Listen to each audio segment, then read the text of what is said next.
Se queremos dar nomes que usem radicais gregos para seres vivos, precisamos entender como ler e converter o grego para o latim. Vimos na primeira parte dessa lição como equivaler cada letra grega com uma forma latina formada por uma ou duas letras. Mas em grego temos mais do que só letras. Aqui, por exemplo, podemos ver uma série de sinais, de diacríticos, que acompanham a letra. É sobre isso que vamos falar nessa segunda parte da leitura e transcrição do grego clássico. Já deixa sua curtida. Antes de a gente abordar os diacríticos do grego, vamos falar um pouco do latim. No latim temos 5 vogais: A, E, I, O, U. Mas essas vogais têm 2 pronúncias possíveis. Uma pronúncia curta, A, E, I, O, U, e uma pronúncia longa, A, E, I, O, U. O latim clássico não diferenciava vogais longas e curtas na escrita, mas em textos modernos é comum que se diferencie as duas. Nesse caso, as curtas podem ser marcadas por um breve, que é essa marquinha que parece um semicírculo, ou as longas podem ser marcadas por um macron, que é esse traço horizontal. Raramente as duas formas são marcadas, porque se marcarmos só uma já fica entendido que a forma não marcada tem o sentido oposto. A diferença entre vogais curtas e longas é o tempo que demora para elas serem pronunciadas. Uma vogal curta é pronunciada com metade do tempo de uma longa, ou uma longa é pronunciada com o dobro do tempo de uma curta. A, E, I, O, U. O comprimento da vogal tem efeito direto na acentuação do latim. Vou falar mais uma vez algo que já falei em vários vídeos de latim aqui no canal. O acento de uma palavra em latim nunca cai na última sílaba da palavra. Ela só pode cair na penúltima ou antepenúltima sílaba. O acento cai na penúltima sílaba se a palavra só tem 2 sílabas. Afinal, o acento nunca cai na última, então a penúltima é a única que sobra. Se a penúltima sílaba termina numa consoante, ou se a penúltima sílaba tem uma vogal longa ou um ditongo, ou seja, 2 vogais. Em todos os outros casos, o acento sempre vai cair na antepenúltima sílaba. Ou seja, se você sabe o comprimento das vogais de uma palavra, fica sempre claro onde a sílaba tônica fica. Então não há necessidade de o latim usar acentos para marcar onde ela cai. Agora vamos ao alfabeto grego. Entre as 24 letras que o formam, 7 delas são vogais: alpha, epsilon, eta, iota, omicron, y e ômega. Assim como em latim, as vogais em grego também podem ser curtas ou longas. As vogais epsilon e omicron são sempre curtas. Por outro lado, eta e ômega são sempre longas. As outras 3 vogais, alpha, iota e y, podem ser tanto longas quanto curtas. Em textos modernos, para esclarecer quando elas são longas ou curtas, também podemos marcá-las com um breve ou um macron.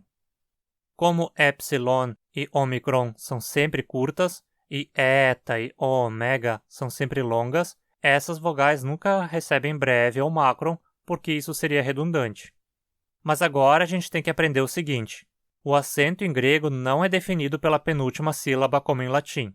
O acento pode cair em qualquer uma das 3 últimas sílabas de uma palavra, assim como acontece em português.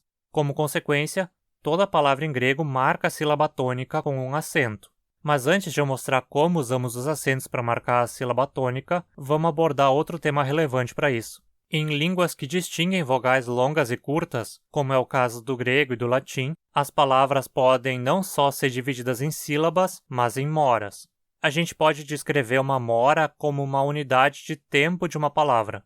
Uma sílaba costuma ter 1 ou 2 moras. Uma vogal curta representa 1 mora.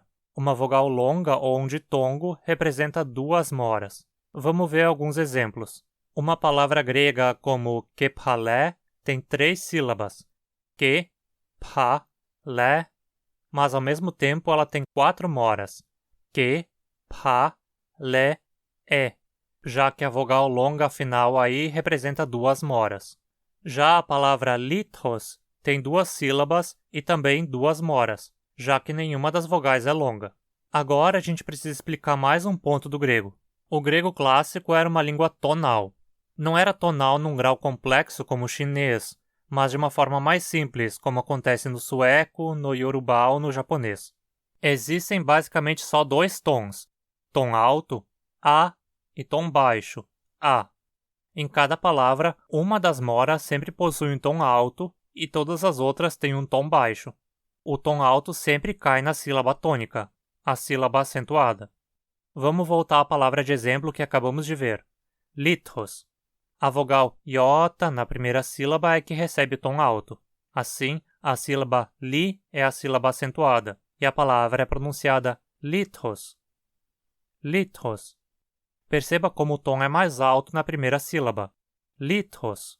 Esse acento agudo, igual ao acento agudo do português, indica que o tom alto fica nessa vogal. Mas veja agora o caso de kephalé. Aqui o tom alto cai na última mora da palavra. Mas essa mora é só metade da vogal longa da última sílaba.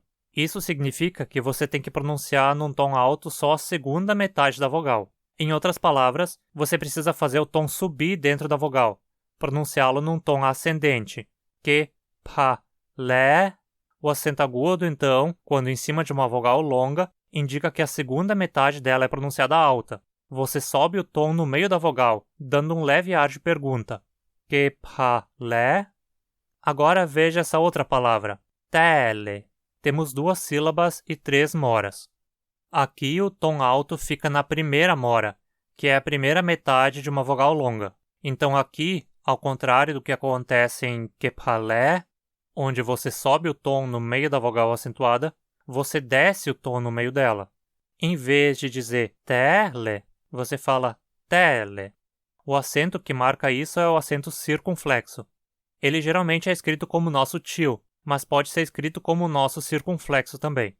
Esse acento só aparece em vogais longas. Então, se uma vogal tem esse acento, ela com certeza é longa. Eu não vou entrar em maiores detalhes sobre isso aqui, porque o foco dessa aula é aprender a converter grego para latim. E, como a acentuação do latim segue regras bem diferentes do grego, o latim ignora completamente esses acentos na conversão. Vamos ver alguns exemplos disso. A palavra xenos, em grego, é acentuada na primeira sílaba, que tem uma vogal curta. Na adaptação para o latim, temos xenos. A pronúncia se mantém parecida porque as regras de acentuação do latim dizem que o acento nunca vai na última sílaba. Por outro lado, a palavra mikros é acentuada na última sílaba, mas na adaptação para o latim temos micros, com o acento na penúltima sílaba pela mesma regra aplicada em xenos. Em anthropos, o acento cai na antepenúltima sílaba em grego, mas na adaptação para o latim temos anthropos, com acento na penúltima sílaba. Como a penúltima sílaba tem uma vogal longa, o acento em latim precisa cair ali. Já em historia, o acento está originalmente na penúltima sílaba, mas na adaptação para o latim, a palavra fica história, com o acento na antepenúltima, porque a penúltima sílaba não tem os requisitos necessários para receber a sílaba tônica em latim. Mas de onde veio esse H em história? Vamos abordar esse assunto agora então. Preste atenção nessas marcações em cima da primeira vogal das palavras anthropos e historia. Percebe como eles são virados para lados opostos? Em anthropos, ele está virado para fora e em historia está virado para dentro. Essas 2 marcações são conhecidas como espíritos. Espírito aqui não com o sentido de uma alma ou um fantasma, mas como um tipo de respiração. Toda palavra em grego clássico que começa com uma vogal tem um desses sinais escrito em cima dela. Quando ele é curvado para dentro da palavra, ele é chamado de espírito áspero, e indica que a palavra é pronunciada com um som de H, um H, no começo. Quando ele é curvado para fora da palavra, é chamado de espírito brando, e indica que a palavra não é pronunciada com um som de H no começo. Ou seja, a palavra começa realmente com a vogal. Assim, quando uma palavra com o espírito áspero é adaptada para o latim, ela é escrita começando com H. Se a vogal acentuada é a mesma vogal onde cai o espírito, o acento e o espírito aparecem juntos em cima dela. Quando os espíritos se combinam com o acento agudo, os dois são escritos um do lado do outro, com o espírito à esquerda. Quando combinados com o acento circunflexo, o acento é escrito por cima do espírito. Vamos ver alguns exemplos. Hora, espírito áspero e acento agudo numa vogal longa. Hora. Hypo, espírito áspero e acento agudo em sílabas separadas. Hypo. Orthos, espírito brando e acento agudo em sílabas separadas. Orthos. Ekhe, espírito brando e acento circunflexo na mesma sílaba. Ekhe. Fora esses casos do uso dos espíritos numa vogal que começa uma palavra, eles também podem aparecer em cima da letra Ro. Uma palavra que começa com Ro sempre leva um espírito áspero. Não se sabe exatamente o que esse símbolo representava em cima desse R em grego clássico. Uma das hipóteses é de que o R era pronunciado nessa posição como se seguido por um H também. Rhythmos, que em latim fica ritmos. O latim adapta isso escrevendo o Rho inicial sempre com um R seguido de H. Rhombus se torna rhombus. Com essa informação, você já pode interpretar os diacríticos que vai encontrar em cima das palavras num dicionário ou texto de grego clássico. Os acentos não possuem interferência nenhuma na adaptação para o latim, já que as regras de acentuação do latim são incompatíveis com as do grego.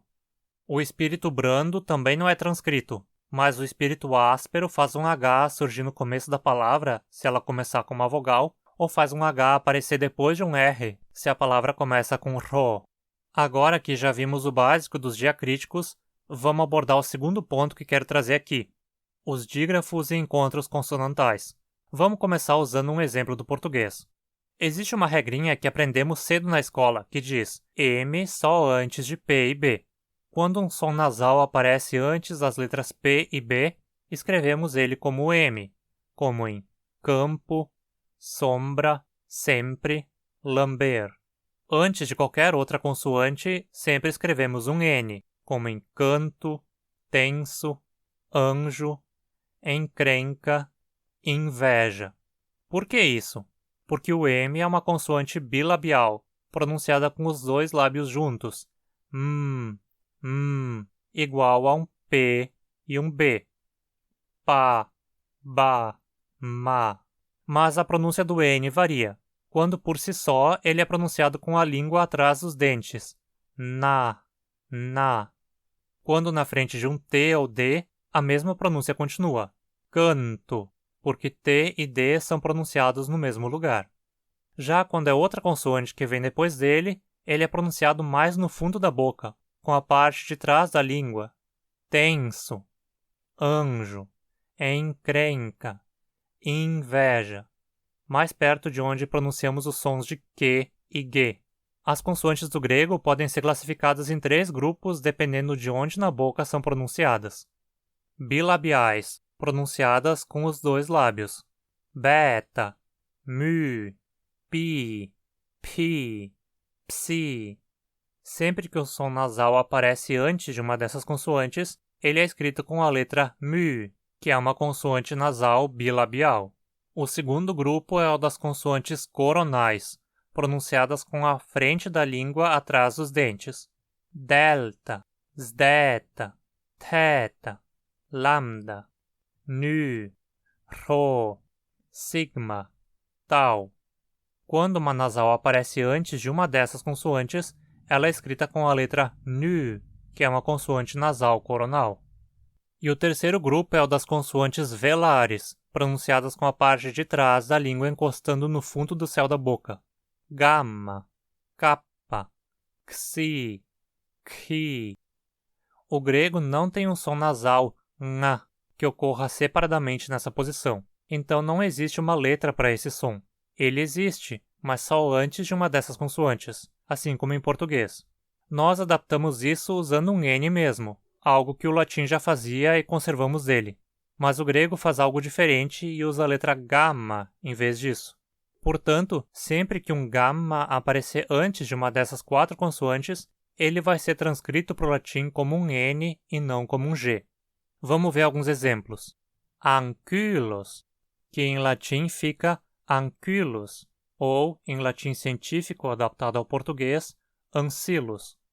Perceba como o Y aqui é uma vogal longa, mas em grego as vogais longas só são marcadas quando são eta e ômega, que possuem letras especiais para si. Nos dicionários, você geralmente descobre se a vogal é longa ou curta porque existe uma anotação depois da entrada da palavra especificando. Por exemplo, no caso dessa palavra, você provavelmente vai encontrar algo assim junto a ela. Mas enfim, perceba que a letra gama aqui foi transcrita com um N e não com um G, porque como ela está antes de outra consoante velar, ela é pronunciada como uma nasal. Preste atenção. Dizemos ankylos e não akkylos. Ankylos. Da mesma forma, aqui temos síncronos, que é outra consoante velar, então o G antes dela é nasal. E o mesmo acontece em anxis. E claro, o gama pode acontecer até antes de outro gama, já que o próprio gama é uma consoante velar, como em síngamos. Agora vamos tratar de dígrafos propriamente ditos, os ditongos e falsos ditongos. Ditongos, como vocês devem saber, são casos em que duas vogais aparecem juntas na mesma sílaba, onde uma delas é uma semivogal, ou seja, não se comporta como uma vogal realmente, mas mais como uma consoante, porque não está no centro da sílaba. O grego clássico tem 6 ditongos principais formados pelas letras alpha, epsilon e ômicron, seguidas por um iota ou y. Ai, ei, oi, au, eu, ou. Além disso, havia também 3 ditongos comuns formados por vogais longas, a, é, o, seguidas por um iota. Então pronunciadas ai, ei, oi. Lembra como a letra Y é pronunciada como um I com biquinho? Y. Tanto que os romanos importaram a letra Y do grego para representar esse som que eles não tinham no latim? Pois bem, mas quando ela aparece aqui nos ditongos, ela é pronunciada como um U mesmo. Au, eu, ou, e não au, eu, ou. Sempre au, eu, ou. Ainda no período clássico, os ditongos ei e ou se tornaram as vogais longas e o. E, assim, passou a contrastar com epsilon e eta, formando 3 tipos de E. Epsilon pronunciado como um E fechado curto, E. Epsilon iota pronunciado como um E fechado longo, E. E eta pronunciado como um E aberto longo, É. Da mesma forma, a sequência ômicron, Y, passou a contrastar com ômicron e ômega. Ômicron, pronunciado como um O fechado curto, O. Ômicron, Y, pronunciado como um O fechado longo, O. E ômega, pronunciado como um O aberto longo, O. No entanto, não muito tempo depois, esses mesmos 2 sons continuaram evoluindo. E se tornou I, fundindo-se com o som de um iota longo. Já o som de O se tornou U, como o U do latim, mas sempre longo. Por essa época, também os 3 ditongos com vogal longa, ai, ei, oi, foram simplificados para apenas a, o, ou seja, o iota ali passou a não ter valor nenhum, era uma letra muda. Como consequência, ele parou de ser escrito inteiro e foi transformado num pequeno iota embaixo da outra letra, assim. Quando você encontrar uma palavra assim, então, você pode simplesmente ignorar esse tracinho embaixo, já que ele apenas indica uma semivogal que outrora existia, mas que ficou muda. A situação na época em que o latim pegou a maior parte do vocabulário grego emprestado era essa. Os únicos ditongos que ainda existiam em abundância eram ai, oi, au, eu. Ei tinha se transformado em I, ou tinha se transformado em U, e os ditongos longos ai, ei e oi tinham se transformado em monotongos a, o. Antes de a gente ver como tudo isso foi adaptado ao latim, vamos ver rapidinho quais são os ditongos que o latim tinha. Havia apenas 3 ditongos principais, escritos como as sequências AE, OE e AU. Os dois primeiros eram, a princípio, pronunciados como AI e OI, em latim muito antigo, mas na época clássica meio que haviam migrado para uma forma AE, OE, sendo essa a razão de serem escritos com E e não com I. Já AU era AU mesmo, sem nada de incomum. Bora voltar então aos ditongos gregos e entender como foram transcritos para o latim. Ai foi adaptado como AE, que é basicamente o correspondente em latim. Note então como, por causa disso, nesse caso especial, o iota é transcrito como um E e não como um I. E o mesmo vale para o ditongo OI, que se tornou OE. AU virou AU mesmo, e eu, apesar de não ser exatamente um ditongo comum em latim, ficou adaptado como eu também. Agora lembre-se de como o ditongo EI mais tarde passou a ser pronunciado E e depois I. Assim, ele costuma ser transcrito para o latim como I, mas de vez em quando é transcrito como EI também. Já o ditongo OU, que depois passou a ser pronunciado O e por fim U, quase sempre é transcrito U, raramente OU. Os três ditongos longos, AI, EI, OI, já haviam, pela época dos empréstimos, migrado para serem pronunciados simplesmente A, E e O, e por isso são adaptados como A, E e O.